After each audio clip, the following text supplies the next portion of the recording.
और आयोजक, संचालक, वक्तागण और श्रोतागण सभी का कल्याण हो, सबका मंगल हो, सब दुखों से मुक्त हों, यही मेरी सभी बुद्धों से याचना है।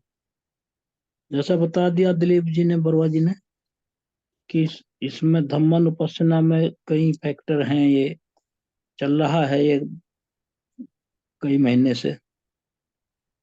महासती पठान सुत का ये लास्ट है धम्मन उपासना। इसमें जो थोड़े थोड़े छोटे छोटे चैप्टर हैं, सब जो इसके हेड हैं उसके बारे में आज शोक, परिदेव एटसेट्रा। शोक किसे कहते हैं? शोक भगवान बुद्ध ने अभिधम्म में कहा है, शोक इसे कहते हैं। ये क्या है? ये चित्त की और माइंड की दुखद स्थिति है, बहुत दुखद स्थिति है। और इसमें आदमी बहुत ही दुख महसूस करता है। और जब इसका कोई नहीं रहता, अपना परिवार का सदस्य, वो मृत्यु को प्राप्त हो जाता है, तब ये शोक कहते हैं, वो शोक मना रहे हैं। तो इस तरह शोक है। इसको दूसरी तरह से भगवान बुद्ध ने कहा कि ये जैसे अंदर से कोई चित्त में जल रहा हो। बैठा है आदमी, शांत है, स्वस्थ है, लेकिन अंदर से उसके चित्त में जैसे ज्वाला भटक रही हो, आग लग रही हो। रिश्तेदारों का, प्रियजनों की मृत्यु के बाद तो इसलिए अंदर से कुछ कंज्यूम कर रहा है, हम कुछ खा रहा है, जैसे घुन लगा रहता है लकड़ी में और वो अंदर अंदर खाता रहता, दिखाई नहीं देता। तो इस तरह शोक को भगवान बुद्ध ने कहा है। उन्होंने कहा है इसका जो कृत्य है, शोक क्या करता है? ये कंप्लीट, पूर्ण रूप से कंज्यूम कर देता है आदमी, उसको कंज्यूम करता है, खत्म कर देता है। उसके चित्त की जो अवस्था है, वहां बहुत कंटिन्यूअस प्रोसेस है इसका, क्योंकि बार बार वो उसको भूल नहीं पाता, अपने प्रियजन को, जो भी नुकसान हुआ है उनके जाने से। इसका उदाहरण भी भगवान बुद्ध ने दिया है बहुत अच्छा, कि ये जो शोक है, ये ऐसे है जैसे जहर से बुझा हुआ कोई भाला या नुकीला तीर। ऐसा है ये, जो हृदय को, चित्त को भेद देता है। कितना इसकी संज्ञा दी है भगवान बुद्ध। और वहां जब वो चुभता है, क्योंकि उसमें जहर लगा हुआ है, तो वहां जलन पैदा करता है, उसको जलाता है। और जैसे लाल लोहे का नुकीला भाला, स्पीयर, अंदर घुसेड़ दिया गया हो। और ये इसमें ऐसा होता है कि ये फ्यूचर तक तंग करता है, और मृत्यु तक ये भूलता नहीं आदमी उस दुख को, उस जो लॉस हुआ है। तो ये भगवान बुद्ध ने शोक को कहा है। शोक की परिभाषा बताइए भगवान बुद्ध। फिर इसके बाद परिदेव आता है। परिदेव में भगवान बुद्ध ने कहा है, ये परिदेव क्या है? लेमेंटेशन अंग्रेजी में रोना, और शरीर को पीटना, छाती पीटना, मृत्यु के हो जाए किसी की, और इतना उसमें उसे होश हवास ना रहे, उसे कहा है। इसे कहते हैं कि जैसे चिल्ला चिल्ला कर शोर मचाना, मृत्यु पर रिश्तेदार के, परिवारजन के उसमें, और उसकी विशेषताएं बताना, कैसा था, कितना सुंदर था, कितना घर के लिए यूजफुल था, और उसकी बुराइयां भी अच्छाइयां भी, बस एक ही कमी थी, शराब ना पीता और या ऐसा ना करता जिसके कारण मृत्यु हुई, सड़क को देख कर चलता, ट्रेन से ठीक उतरता। तो ये सब बातें जो मृत्यु के कई कारण हैं, उनको, जो उसके गुण हैं और जो गलती की कारण जिससे वो डेथ हुई, उनको चिल्ला चिल्ला कर कहते हैं, रोते हैं, शोर मचाते हैं, शरीर को पीटते हैं, बहुत शोर मचाते हैं, जैसे कोई फिर वही भाला घुसेड़ दिया गया हो, ऐसे से पेन होता है। और वो उसका गला, भगवान बुद्ध ने कितना इसे गहराई से इसका सटीक वर्णन किया है, वो होता है। आपने देखते हैं, हम देखते हैं, जब कोई रोता है मृत्यु पे, उसको बार बार पानी पिलाते हैं। इसे भगवान बुद्ध ने कहा है, उसका गला सूख जाता है, होठ सूख जाते हैं, क्योंकि इतनी एनर्जी उसकी वेस्ट होती है। और उसका तलवा, पैलेट, जो हमारे अंदर जीभ के ऊपर हमारा अपर पार्ट है, पैलेट, तलवा, वो सूख जाता है। और फिर पानी पिलाते हैं उसको, आवाज नहीं निकलती उसके गले से। तो ऐसे परिदेव कहा है, lamenting is to is pain. भगवान बुद्ध ने ऐसा कहा, शोक परिदेव।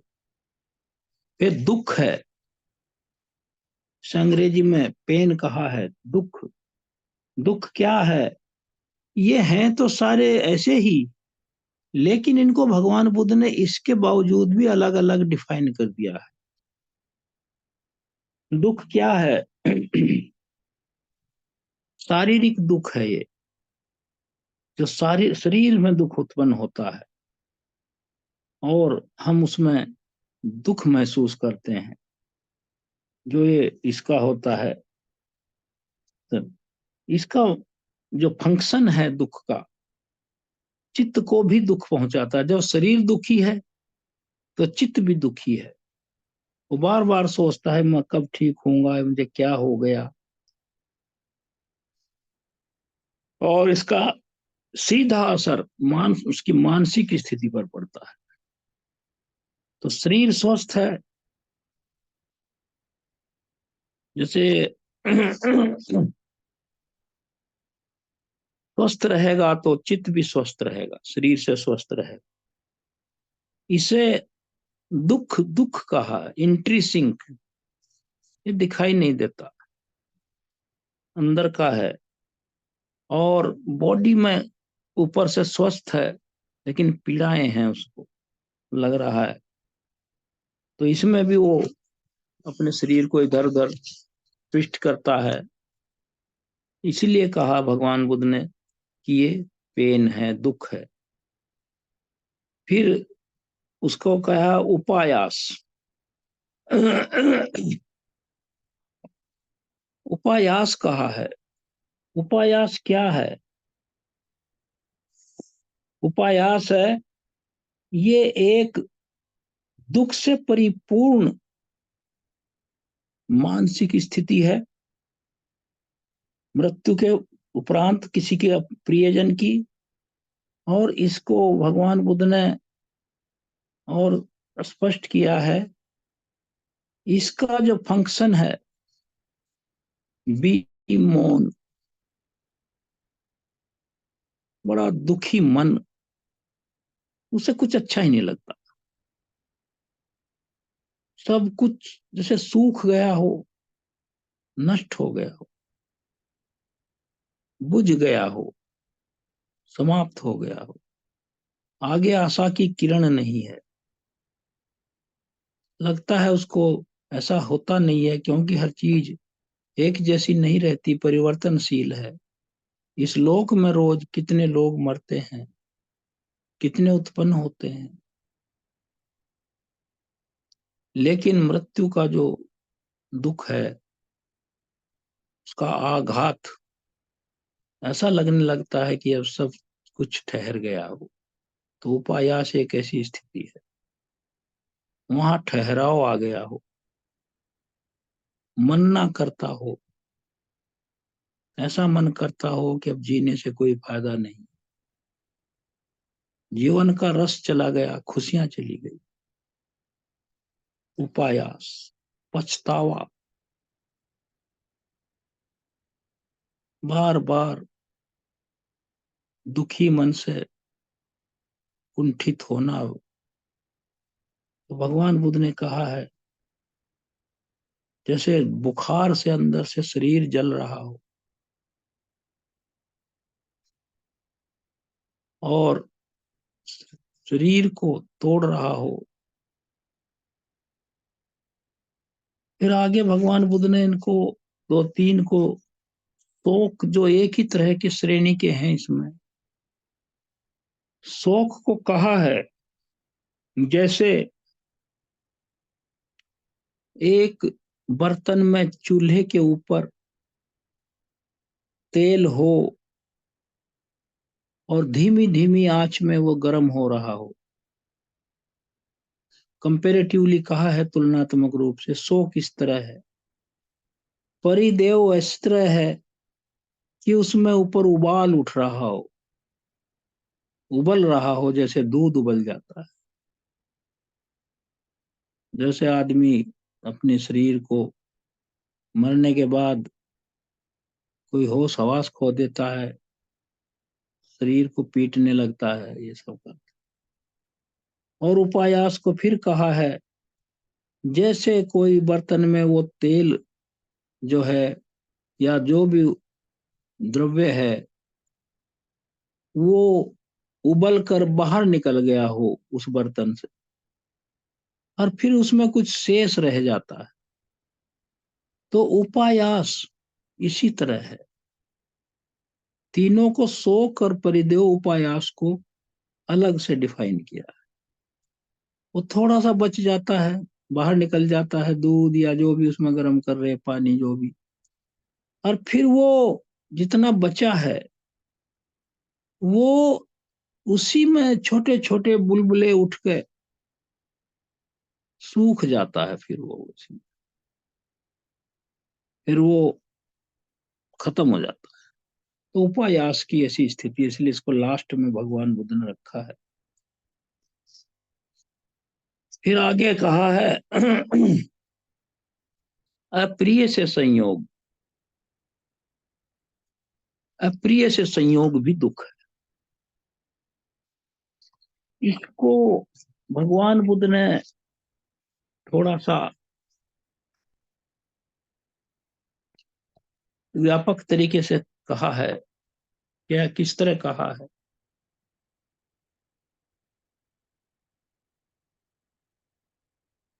इसमें हमारी जो 6 इंद्रियां हैं, चक्षु, श्रोत, घ्राण, जिह्वा, काया और चित्त, इन 6 इंद्रियों के जो सेंस ऑर्गन के 6 जो सेंस ऑब्जेक्ट हैं, इन्हीं से हमारा जीवन शासित होता है, गवर्न होता है 24 घंटे। इन 6 इंद्रियों के सामने जो हमारे वस्तु आती हैं, जो वस्तुनिष्ठ चित्त होता है, क्योंकि उसी से जो इंद्रियां जिस चीज को देखती हैं या फील करती हैं, उसी की ही संज्ञा, वेदना और उसी प्रकार का स्पर्श हमारे चित्त में उठता है, जिससे चित्त भी और शरीर भी प्रभावित होते हैं। एक तो इस तरह है जो हमारा मोटे तौर पर,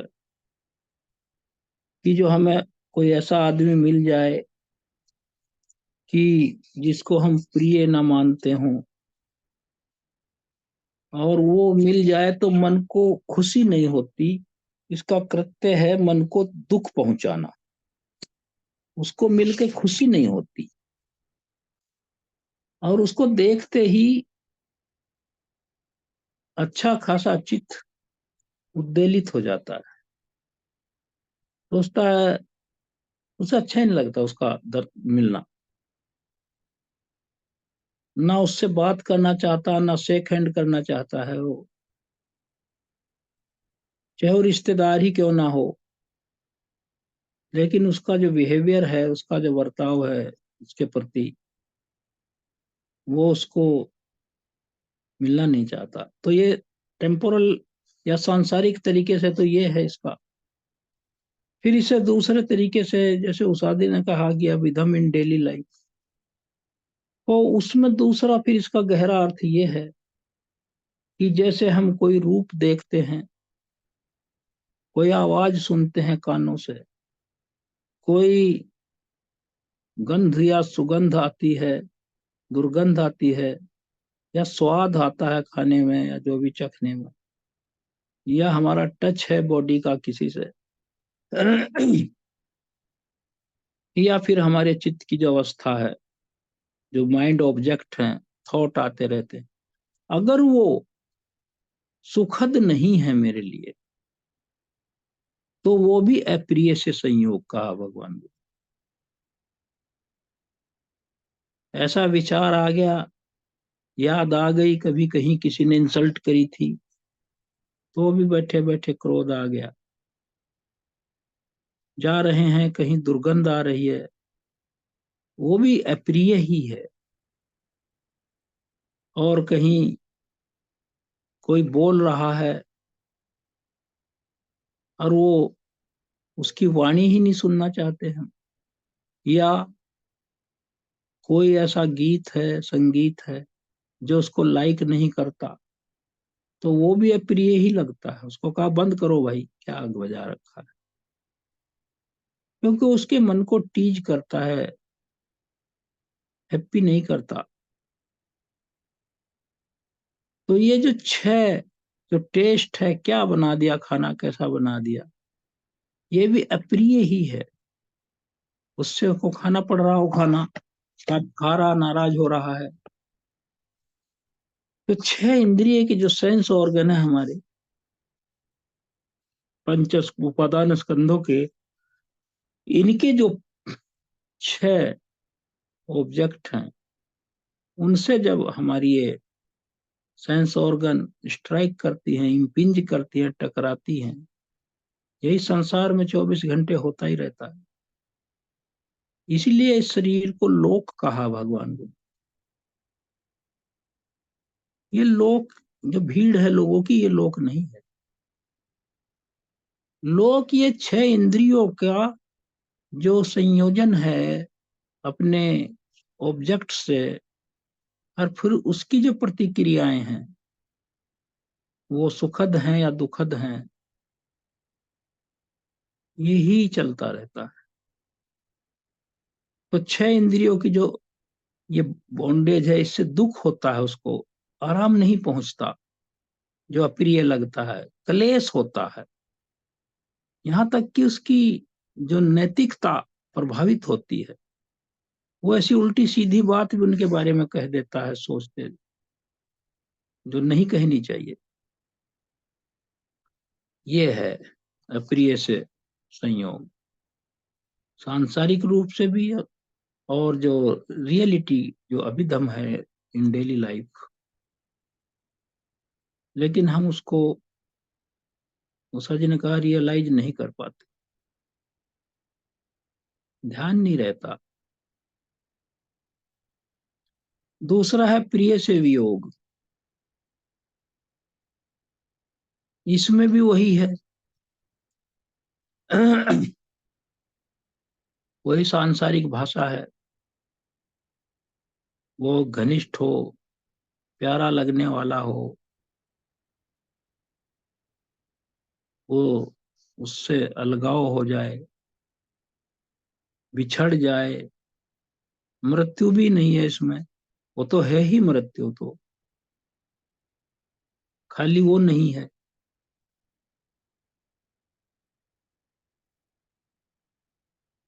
कोई अच्छा दोस्त है, उसका ट्रांसफर हो जाए, बहुत दूर चला जाए, परिवार से बहुत अच्छी बेटी है जो बहुत सबसे अच्छे परिवार को सेवा करती है, उसकी शादी होने के बाद ऐसा लगता है कि घर खाली हो गया। तो इस तरह का ये सांसारिक रूप है इसका। प्रिय से वियोग, खटकती है उसकी याद। जब उस काम को कोई नहीं करता घर में, फिर उसकी याद आती है कि वो तो बिना कहे करता था या करती थी।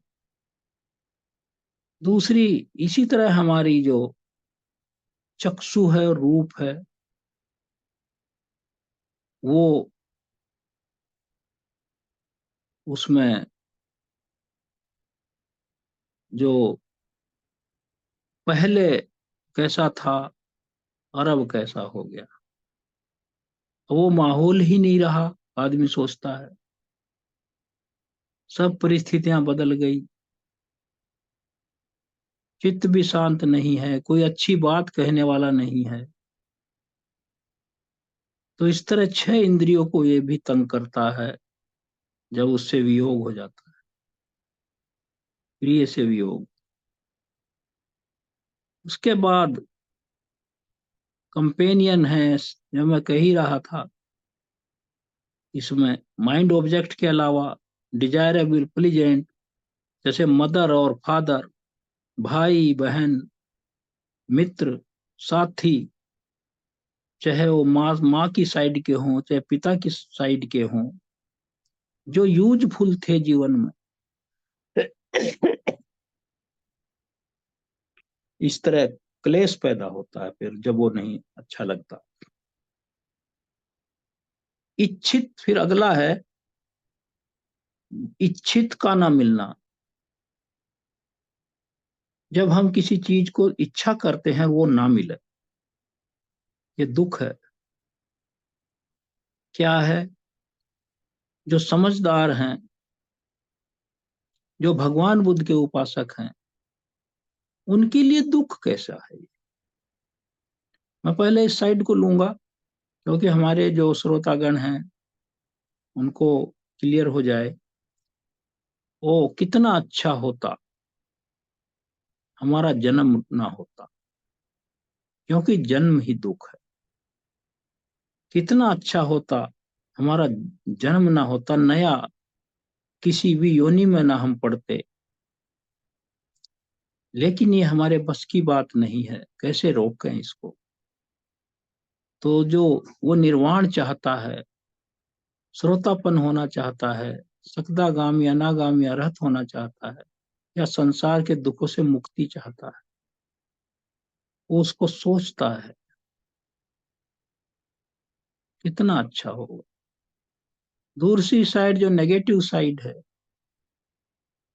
जो अज्ञानी है, वो सोचेगा वो मेरा ऐसे घर में जन्म क्यों नहीं हुआ जहां सुख सुविधाएं होती।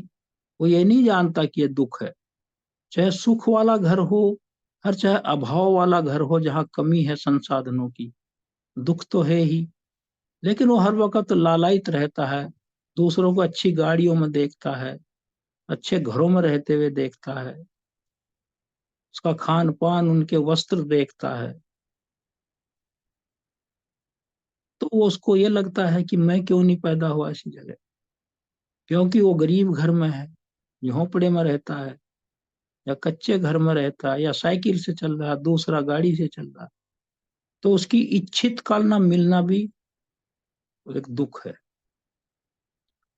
तो वो सोचता है कि हम पैदा ना हों, अच्छे भगवान बुद्ध के उपासक हैं, और उसकी मेरी ये इच्छा कब पूरी होगी, मैं कब श्रोतापन होऊंगा, ये जो ना मिले ये उसके लिए दुख है। फिर दूसरा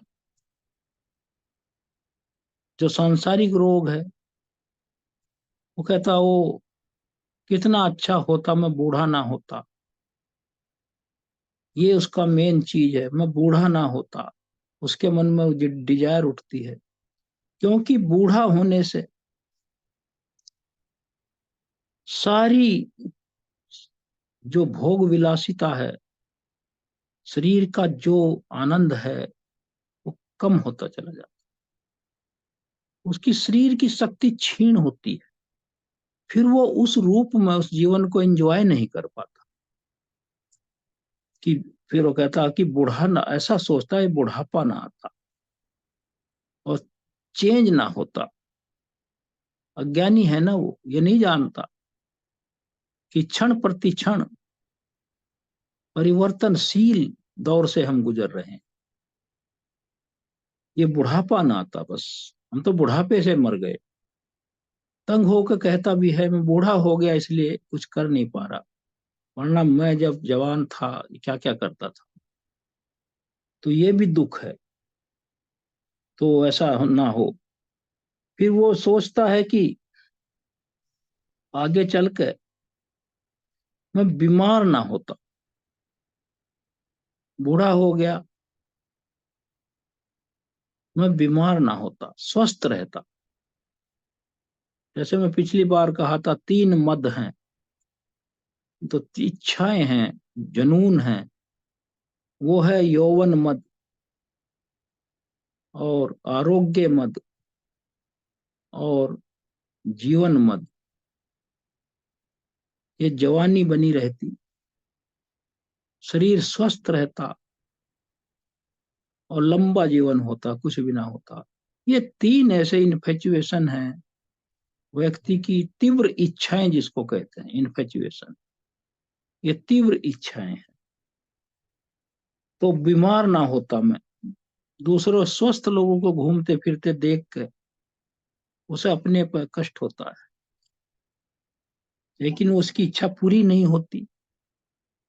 क्योंकि भगवान बुद्ध ने कहा है, किसी का भी जन्म कर्मों के अनुसार चार फैक्टर उसमें काम करते हैं। वो नंबर एक है favourable time of the birth. एक अच्छा समय हो, वहां अकाल ना पड़ रहा हो, वहां बाढ़ ना आती हो बार बार। फेवरेबल टाइम अच्छा हो। फिर दूसरा है फेवरेबल प्लेस। जैसे समुद्र के किनारे रहने वाले लोगों के यहाँ अक्सर तूफान आते हैं, समुद्री तूफान आते हैं, जो कोस्टल एरिया है। फेवरेबल प्लेस, जहां भूकंप ज्यादा आते हों, वो फेवरेबल नहीं है। फिर तीसरा है फेवरेबल ऑक्यूपेशन, जो अच्छा उसका व्यवसाय हो, आजीविका के अच्छे साधन हो। कोई आईएएस बन गया, कोई चपरासी बन गया, तो चपरासी को अपने बॉस आईएएस के साथ रहना पड़ता है, लेकिन अंदर रहता मैं भी होता तो मेरी भी कोई सेवा करता, जैसे मैं 12 घंटे इनका काम करना पड़ रहा मजबूरी में। तो वो फेवरेबल ऑक्यूपेशन भी होना चाहिए। वो कर्मों के हिसाब से होता है, दान के कर्म से, दान पारमिताओं से होता है। चौथा है favourable condition of the body, स्वस्थ शरीर होना। बहुत से लोग हैं जो बहुत कम बीमार पड़ते हैं। जैसे हमारे भिक्षु संघ में एक ही भिक्षु ऐसे हुए, बकुल, उनका नाम था बकुल। वो 160 साल जिंदा रहे, एवर लॉन्गेस्ट पीरियड, 160 ईयर वो जिंदा रहे बकुल, और वो कभी भी बीमार नहीं पड़े। तो इस तरह का वो इलनेस के बारे में सोचता है, मैं बीमार ना हूं। फिर वो आगे कहता है, ये उसकी इच्छा बनी रहती है, वो पूरी नहीं होती। फिर वो कहता है अभी मृत्यु ना आवे, इसी के लिए तो सिद्धार्थ ने घर छोड़ दिया। ये मृत्यु क्यों आती है? जरा, मरण, बुढ़ापा, बीमारी, यही तो तंग कर रही थी सिद्धार्थ। मृत्यु ना आती, हम ऐसे ही रहते अपने परिवार में। यही तो महानिभि निष्क्रमण का कारण था। तो मृत्यु ना आती, लेकिन ये इच्छा पूरी नहीं हो सकती किसी की भी।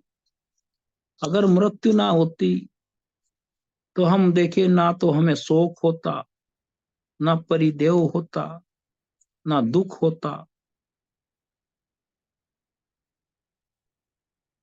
ना दोमनस्य होता, ना उपायास होता। मृत्यु ना होती, जिसके कभी कभी घर में लंबे समय तक ऐसा भी होता है, मृत्यु नहीं होती है, लेकिन अल्टीमेटली तो जाना ही है। फिर उनको ज्यादा दुख होता है क्योंकि उन्होंने मृत्यु नहीं देखी है। और ये सब दुख ना होते मृत्यु से होते हैं। फिर आगे वो सोचता है, ये दुख शोक परिदेव दुख हमें सब नहीं होते, तो इस प्रकार ये होता है उसमें। फिर लास्ट में भगवान बुद्ध ने क्या कहा है, देखिए ये सब गिनवा रहे हैं वो क्या क्या दुख है, जन्म से लेकर और उसके बाद के after effect of the death, जो परिणामी दुख हैं। फिर लास्ट में भगवान बुद्ध ने देखा कहां तक इसकी गिनती करें, फिर कह दिया लास्ट में समअप कर दिया इसको, ये पंच उपादान स्कंद अर्थात ये शरीर ही दुख है। इस तरह भगवान बुद्ध ने इन शॉर्ट, संक्षेप में, ये पंच उपादान स्कंद कहा है। उपादान एग्रीगेट, जो हमारा असेंबली है बॉडी की, जो मिलकर बनी है। और पंच उपादान, पांच उपादान, क्लिंगिंग, इसी से हम अपना प्यार करते हैं शरीर से, इसलिए से क्लिंगिंग कहा, उपादान भी है इसमें। पांच स्कंध तो कहते ही हैं, लेकिन सही है इसका पंच उपादान स्कंध। सबसे ज्यादा आदमी इस लोक में, भगवान बुद्ध ने कहा है, सबसे ज्यादा आदमी इस लोक में किसी को नहीं चाहता, अपने आप को चाहता है, अपने शरीर को चाहता है। परिवार में सब को चाहता भी है, परिवार का सदस्य परिवार के साथ मिलकर चलता है, लेकिन उसमें भी एक एक व्यक्ति, परिवार में 10 हैं, 10 के 10 का एक इंटरनल नेचुरल और कभी अलग न होने वाली उसकी तृष्णा है, वो अपने आप को चाहता है। पंच उपादान स्कंध, स्वस्थ रहूं, कुछ ना हो।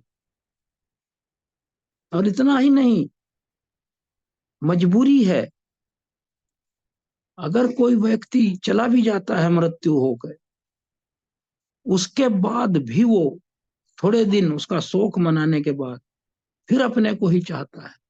और जब उसकी बारी आती है मरने की, तब उसको घबराहट होती है।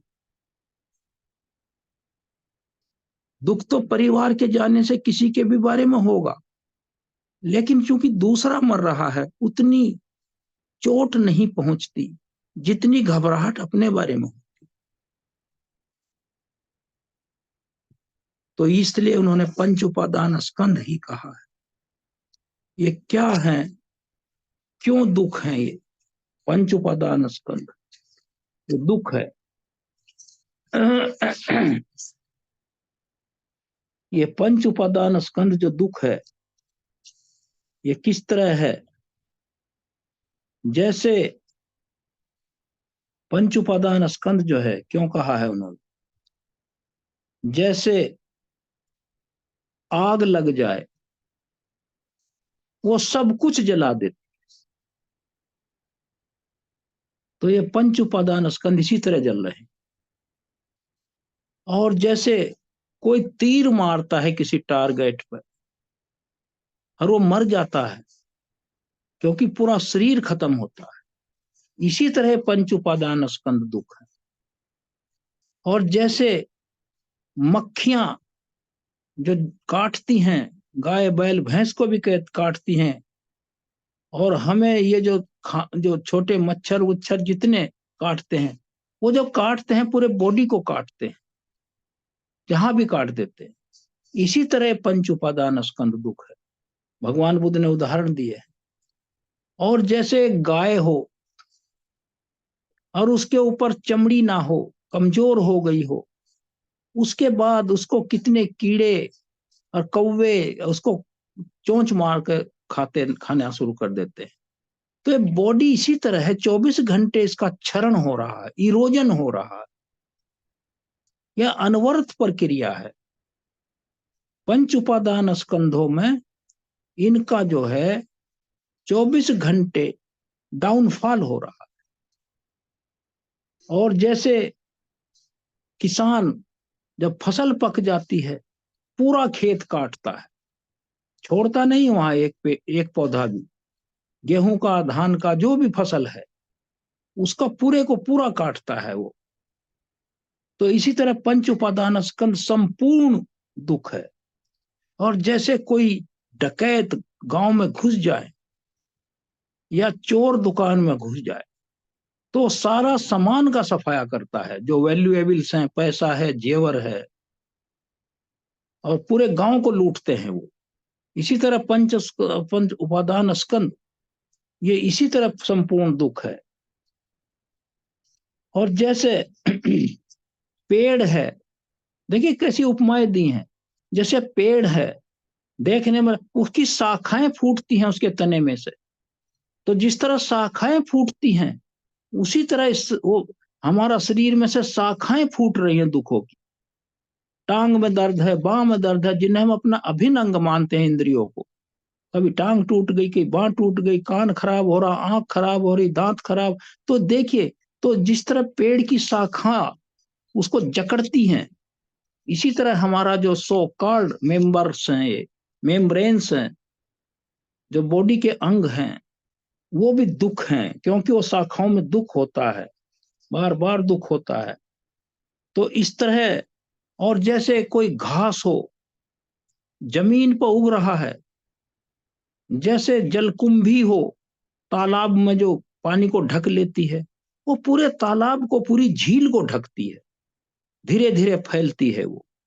इसी तरह सारे दुखों से पंच उपादान स्कंद कवर्ड है। इसलिए उन्होंने संक्षेप में इनको कहा है कि पंच उपादान स्कंद है। तो ये इस तरह है, भगवान बुद्ध ने इसकी सरल व्याख्या करी है। तो ये इतना हो गया है। अब ये धम्मानुपස්සना में अगला आएगा, क्योंकि 4 आर्य सत्य चल रहा है ये धम्मानुपස්සना में, लास्ट सेगमेंट है इसका। तो इसमें फिर आएगा समुदय, आएगा अगली बार समुदय, फिर उस पर चर्चा करेंगे। तो आज ये सब एक पूरा हुआ इसका पार्ट दुख का। फिर समुदय आएगा, फिर समुदय पर हम लोग इसको करेंगे। तो आप लोगों ने ध्यान से सुना और मैंने कोशिश करी इसको सरल शब्दों में करने की, और ये परिभाषित करने की किस तरह ये दुख भगवान बुद्ध ने बताया है। जितना मैं समझ पाया अपने विवेक से आपके सामने मैंने रखा, आपने ध्यान से सुना सभी लोगों ने। और ये धर्म दान है, सभी लोग धर्म दान कर रहे हैं। चाहे कोई संचालक है वो भी धर्म से जुड़ा है, आयोजक है वो भी धर्म से जुड़ा है, श्रोता गण भी धर्मदान सुन रहा है, वक्ता गण भी धर्मदान कर रहे हैं। और एक बात मैं बार बार कहता हूं, ये ऐसा धर्मदान है, सब दानम धम्म दानम जिनाति। ये धर्म का दान, जितने दान है संसार में, सबको जीत लेता। क्यों जीत लेता है? क्योंकि ये निर्वाण की तरफ ले जाता, ये दुखों से हटाकर निर्वाण की, परम सुख की तरफ ले जाता है। इसलिए सब दानों में the dan of the Dhamma excels all the दान्स, ऑल द जितने जी हमारी चैरिटी है सबको ये सुपरसीड करता है, ये निर्वाण पथ की तरफ अग्रसर करता है। तो इस धम्म सभा में, और एक बात और है, ये शब्द जो हैं बुद्ध भगवान के, जो शब्द हैं जिन्हें हम कहने की कोशिश करते हैं अपनी बुद्धि के अनुसार, ये इतने प्योर हैं, और ये मेडिसिन है, दुखों का अंत करती है। और वो दुख नहीं जैसे खांसी जुकाम बुखार, सबसे बड़ा जो दुख है भवसागर से मुक्ति, प्रतिसंधि से मुक्ति, पुनर्जन्म से मुक्ति। तो इतना बड़ा ये इनका फल है। इसीलिए देवता भी इन शब्दों को, बुद्ध के शब्दों को, बुद्ध की देशना को सुनने को तरसते हैं। और मैं इतना कहता हूं कि जब हमारी ये धम्म सभा होती है 2 घंटे के लिए, क्योंकि हम लोग इस संसार में हैं अभी, हमें वो दिव्य शक्ति, जो डिवाइन पावर अभी अराइज नहीं हुई है। जब श्रोतापन और सक्तागामी अनागामी हो जाएंगे, वो पता चलेगा। हमारे इर्द गिर्द संडे को 3 से 5 के बीच, ये गारंटी है, देवता भी सुनते हैं, क्योंकि देवता भी निर्वाण नहीं है उनका भी, वो भी मुक्त होने को तरसते हैं। तो इसीलिए ये धर्मदान है। तो इन्हीं शब्दों के साथ मैं पुनः सभी बुद्धों से याचना करता हूं, सभी का मंगल हो, सबका